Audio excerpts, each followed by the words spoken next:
Hey y'all, how's it going? Welcome back to the channel. Today I'm here to bring you my review, finally, of The Testament of Anna Lee, directed by Mona Fastvold, starring Amanda Seyfried, Thomasin McKenzie, Lewis Pullman, Stacey Martin, Tim Blake Nelson, and Christopher Abbott. And this follows Anna Lee, the founder of the Shakers movement, as she journeys from England over to America, and how everything came to be, all of the wild and just euphoric sort of worship that these people, the Shakers, got into, and just everything in between. It's quite the journey, you can say, especially coming from someone like Mona Fastvold and her partner Brady Corbet, who co-wrote The Brutalist together. Of course, this one is not directed by Brady, but is directed by Mona instead.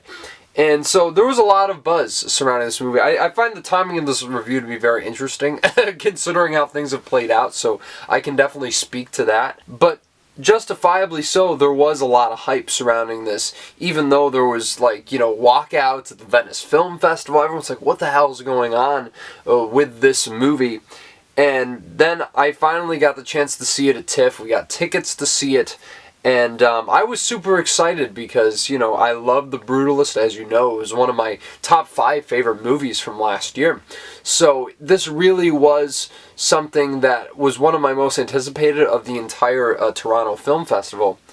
And to be honest, I was really into it for the first half of this movie, almost like loving it, because the direction here from Fastvold is so stylistic and just has so many amazing flourishes that really stand out when it comes to how she crafts the musical sequences and the technical proficiency of said sequences.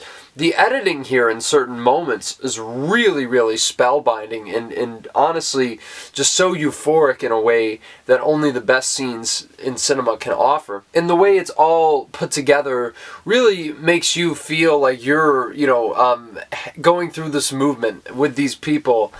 And it is just absolutely mystifying in every way imaginable. And I was really locked into the story of Anna Lee and how she became the leader of this movement, how she, turned to celibacy, how she turned all these people onto it as well, and also how that contrast, there's the conflict within, certain members of the Shakers. I thought that was a really interesting way to incorporate the religion and the clash that would come in such circumstances. But also, I was really locked into the performance of Amanda Seyfried as the titular Anna Lee, who honestly probably gives career best work here. I'd have to think about it. And I'll get into why I think she wasn't nominated for the Oscar, which really blows my mind because she would have been a better option, I think, than Kate Hudson for Song Sung Blue. But she is absolutely terrific here. She is doing everything under the sun that you would expect from a performance like this, from a Beatty biopic role. She is doing everything. She's crying. She's like going through intense birth. Like, it's just one of those performances that any actor would dream of having the opportunity to play out on screen, and she is brilliant here, undeniably so. And I think that she would be worthy of a Best Actress nomination at the Oscars if they paid more attention to this movie. And she is far and away the best part of this movie.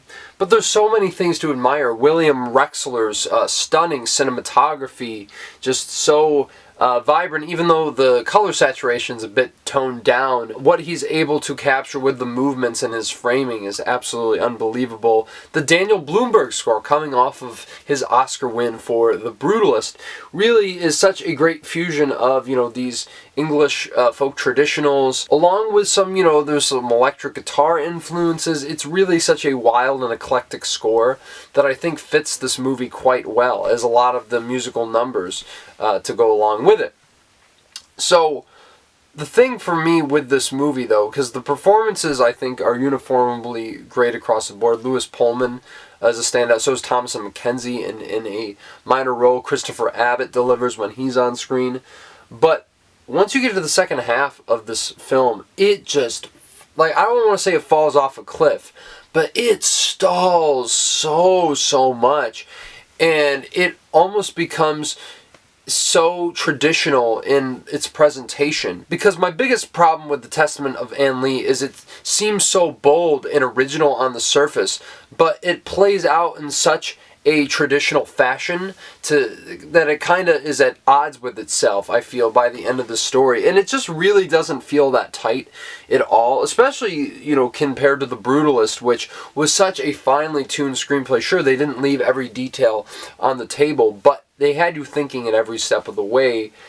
Here it just kind of really goes off into tedium, and I think loses focus on An Lee as a character, which is one of the reasons why Seyfried maybe didn't get as much recognition for this performance as she should have, because that was part of the reason I probably wouldn't have put her in my 5, because I just don't know if there's enough for her to do by the end of the story to warrant an entire satisfying character arc, and she definitely ends in a very definitive place, that is for sure. But I think the movie kind of shifts its focus away from her for a good period of time, where it kind of loses the momentum for the development as well. And I think the movie's focusing on these details in the story that don't really amount to anything exciting, at least for me. I know a lot of people love this movie, but I sat, you know, there thinking to myself after it ended, I'm like, would I want to watch this again? And unfortunately, I think the answer is no, which is crazy because I really was loving the first half of this movie, but that shows you just how impactful the end of a film can be, the impression it leaves on you, no matter what came before it, whether it's great or whether it's terrible. It's really the ending that leaves you with such a great sense of what you just came out of. And sitting away from this for months now, I really haven't thought much about this film, besides me trying to film a review for it. And even with that being said, like I said in my out of theater reaction, I think that this is a movie everybody should check out. I don't know if it's still playing in theaters. I think it is playing in theaters somewhere. But really, the fact that this got no Oscar nominations at all, like not even for like costumes or production design, actress, like it really blows my mind. That this movie got completely shut out. I think Searchlight Pictures really wet the bed on this, because when we were at the TIFF screening, they said, oh, we want to thank Netflix for presenting us. So we're like, wait, did Netflix pick it up? And maybe it was because the TIFF Bell Light Box is the one theater that plays Netflix films. But I don't know, like it seemed like Searchlight took way too long to acquire this, and so we were kind of confused as to what was going on. And they just didn't really give this movie a good rollout. Like, it didn't even come to my local theater, which I think says a lot. And I think it is just too divisive of a movie for some people, like, you know, for myself, that it didn't really resonate in that way. But still, like, it could have gotten, like, 1 or 2 nominations. Like, I think the technical aspects of this film are really quite spectacular. So even though I'm not a huge fan of this movie, I do admire what Mona Fastvold and Brady Corbet were doing with this film.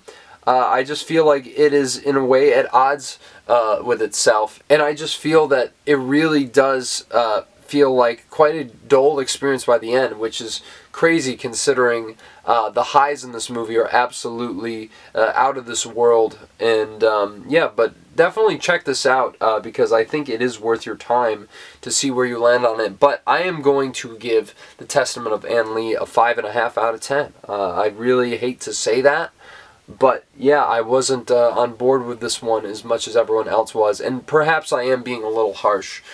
Because, like I said, I appreciate a lot of what is here, but it just really wasn't for me at the end of the day, and sometimes that's okay. You know, we all have those movies here and there that aren't going to resonate with us 100%. But you guys let me know what you thought about The Testament of An Lee down in the comments below.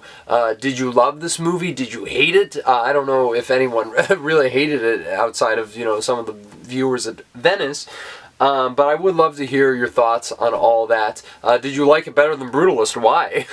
But I definitely would love to hear all your takes on this film. And please smash the like button, subscribe to the channel if you want to see more movie reviews like this. The next thing I think I'm going to do is my recap of the Sundance Film Festival, because there was a lot of great movies at this year's Sundance, and I think this is probably the best festival that I have experienced watching the movies online, so definitely can't wait to talk about that. And then, yeah, that's it for a while, and I'm going to keep trucking away at some year-end list. Ooh! So please stay tuned for when those finally drop, and thank you for tuning in. I'll talk to you guys very soon.